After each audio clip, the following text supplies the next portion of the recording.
Добар ден, вести во 18 часот, ова се настаните на денот. Гостивар се справува со последиците од масовното труење. Се анализираат примероци од водата. Оно што може да поврзе во ваков голем број на луѓе заедничка инфраструктура, сепак е тоа водата. Над 1500 лица за неколку дена побарале медицинска помош. Син ми е болен. Јас бев пред 4-5 дена инфузија примав и ја. 1200 луѓе може на дневно ниво да види. Извештајот за владење на правото од Европската комисија различно прочитан од власта и опозицијата. Мицкоски го оценува како најдобар досега. Најавува критики додека не види подобрување. Мене ми е тоа работа да јас јавно ги повикувам судиите и обвинителите да испорачат правда и ќе продолжам во таа насока. Опозицијата обвинува. Она што Европската комисија го забележува како системски проблем, ние го гледаме секојдневно.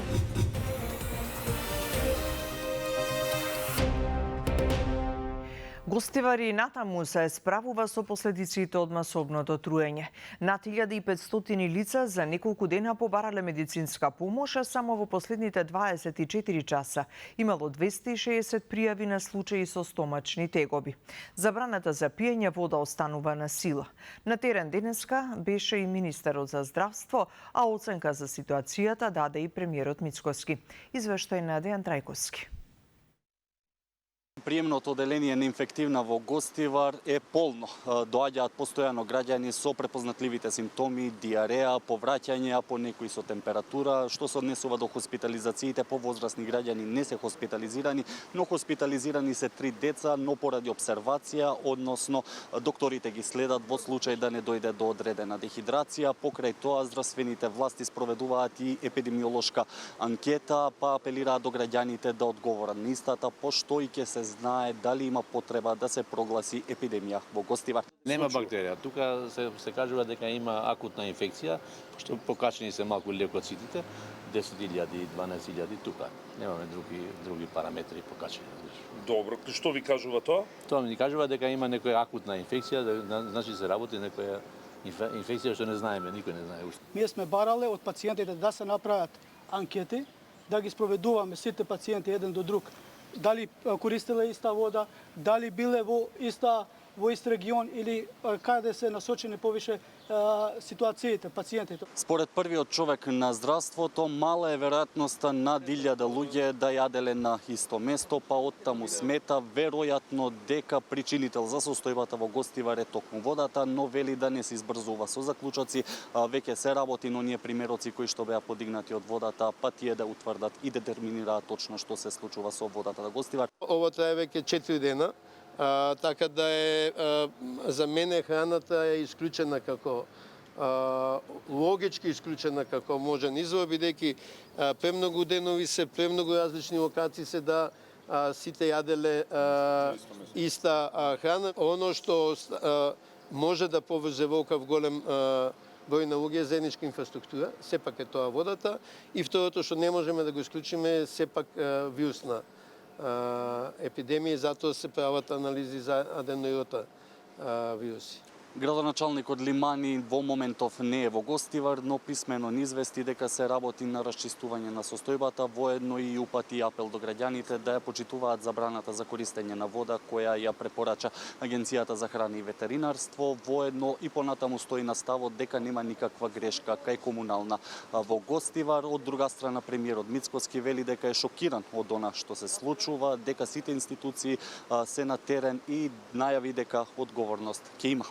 Во овој момент сите институции се на терен, се превземаат мерки, се испитуваат мостри од водата и имаме процес кој што го води и обвинителството.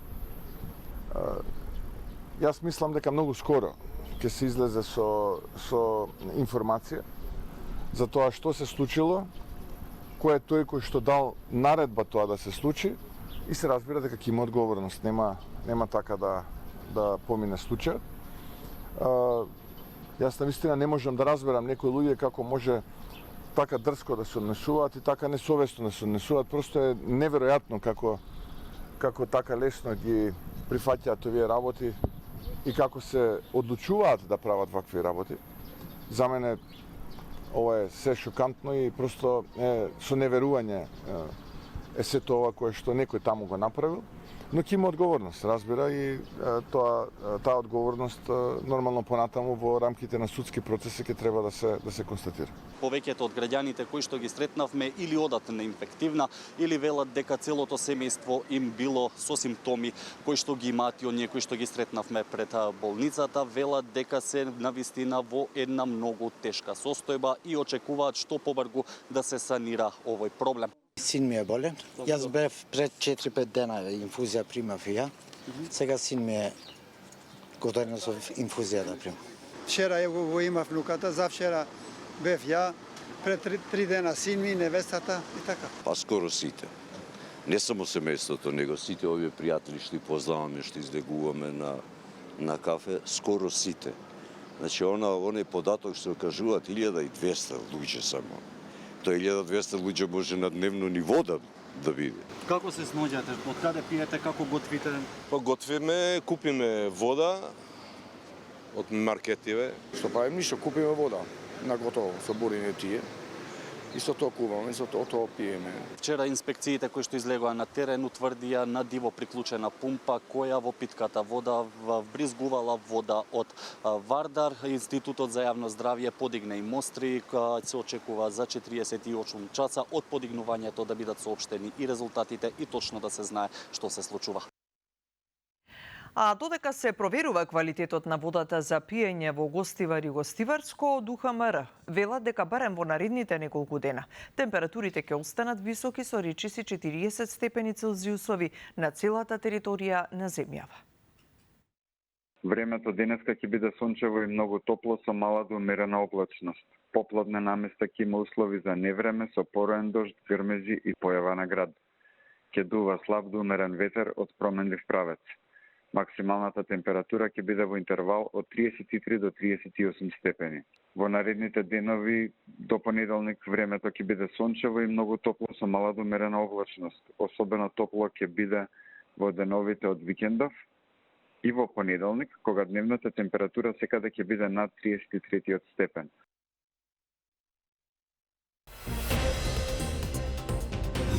Цената на доматите во Струмичко падна на 15 денари за килограм.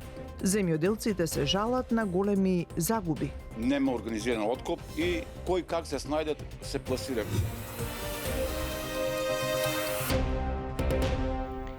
Ден по објавата на извештајот за владење на правото од Европската комисија, власта и опозицијата низ различна призма ги гледаат податоците. Премиерот Мицкоски вели дека во него се содржани и пофалби и критики и најави дека ќе продолжи јавно да бара подобри резултати во правосудството. Од опозицијата пак обвинуваат дека извештајот бил катастрофален за земјава. Јана Јосифовска. Власта и опозицијата низ различна призма го гледаат последниот извештај на Европската комисија за владењето на правото во земјава, кој беше објавен вчера. Според премиерот Мицкоски, ова не е документ кој што Европската комисија го објавува за напредокот на државата, туку како што вели, е редовен извештај за земјите членки и земјите кандидатки. Оцени дека извештајот содржи и пофалби и критики, коментирајќи ги како главни забелешки загриженостите за политичкиот притисок врз правосудството, барањата за поголем буџет и критиките за работата на судиите и обвинителите, што според него се контрадикторни. И покрај забелешките, Мицкоски најави дека ќе продолжи јавно да испраќа пораки и да бара подобри резултати од правосудството, а владата беше дециден дека нема да даде повеќе пари за судството и обвинителството, иако како што рече, постојат законски барања за поголем буџет. Од сите споредено претходно, ово е најдобар за нас како земја. Дали е одличен, не е одличен, се констатираат забелешките. Има многу пофалби, има многу констатирани проекти и политики кои што испорачуваат, но има и критика. Инаку мене ми е тоа работа да јас јавно ги повикувам судиите и обвинителите да испорачаат правда и ќе продолжам во таа насока да коментирам колку сакаат извештаи нека се објавуваат. Второ, пари повеќе нема да добијат. Иако се бара и во Законот за јавно обвинителство да се стави сума од 0,5% од буџетот, нема да добијат затоа што не ги заслужиле. Она кое што ние го овозможивме со овие измени е фактот дека се што побара во делот на вработувања, самостојност и така натаму се добија. Едноставно пари повеќе нема. И нема да добијат повеќе пари. Ако некој мисли дека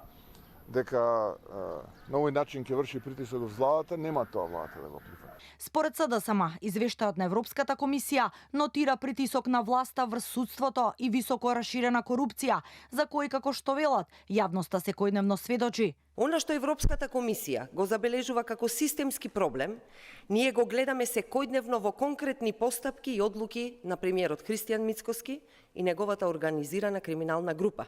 Поставувањето на луѓе блиски до ВМРО на клучни позиции во правосудството е веќе системска практика. Сопруга на екс-градоначалник на ВМРО беше избрана за судски совет, например. Обвинителка поврзана со Сашо Мијалков беше избрана, што покажува дека старата мрежа на криминал и контрола врз институциите повторно се враќа на власт. Инаку, во новиот извештај на Европската комисија за состојбите во правосудството, меѓу другото се нотира дека независноста на судството во Македонија е загрозена од притисок и мешање на други државни инстанции, кои, како што се вели, продолжуваат да предизвикуваат сериозни загрижености во врска со почитувањето на судската независност. Како дел од позитивните забелешки на Европската комисија, се забележува усогласувањето на новиот закон за судски совет со европските стандарди, а се нотира и подобрена ефикасност кај кривичните предмети. Министерот за надворешни работи и надворешна трговија Тимчо Муцунски во рамки на работната посета на Вашингтон оствари средба со заменик државниот секретар на Соединетите Американски држави Кристофер Ландау. Во отворен, пријателски и содржаен разговор ја потврдивме заедничката определба за натамошно зајакнување на стратешкото партнерство и билатералната соработка во интерес на граѓаните на двете земји. Напиша Муцунски на социјалните мрежи и посочи дека меѓу главните теми на разговорите биле соработката во областа на одбраната и НАТО сојузништвото, економскиот развој, енергетиката и регионалната поврзаност. На средбата биле разменети мислења за состојбите на Западен Балкан, при што било нагласено значењето на континуираниот ангажман на САД за зачувување на мирот, стабилноста и просперитетот во регионот. Уште една бугарска телевизија мораше да објави демант на Канал 5 телевизија. Бугарската приватна Нова ТВ на својата интернет страница го објави демантот на Канал 5 откако на 28 јуни во емисијата на Фокус со Лора Крумова беше емитуван прилог во кој беа изнесени неточни и невистинити тврдења за нашата телевизија без претходно да биде побаран наш став. Во објавата на демантот Нова ТВ тврди дека се обиделе да стапат во контакт со Канал 5 преку директен редакцијски телефон и дека нашата телевизија одбила да даде коментар.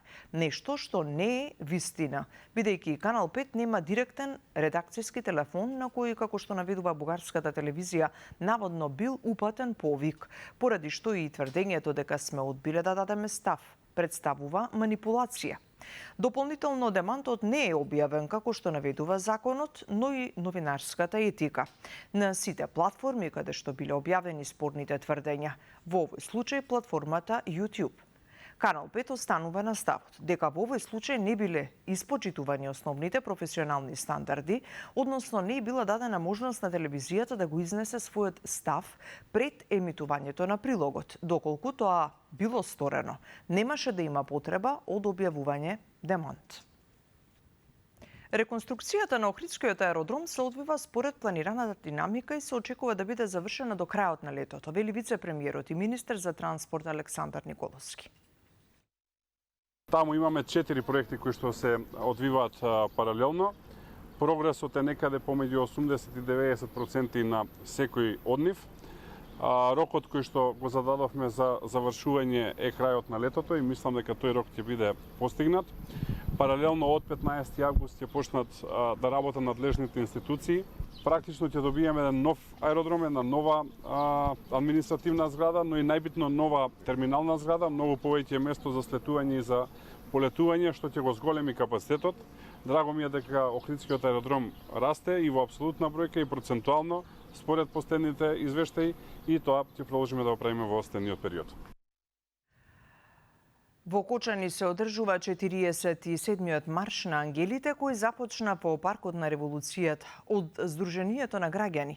16 март 2025 во најавата пред протестот подсетија на истите барања, како што посочија за нив. Секој рочиште отвора нова болка, секој нов доказ открива нови пропусти. Порачуваат дека само со одговорност, со институции што ќе постапуваат и со јасна порака дека човечкиот живот е над профитот, функцијата и интересот, може да се спречи утре да не се повтори истата трагедија. Нови закани кон новинарот на Канал 5 Александар Видиновски.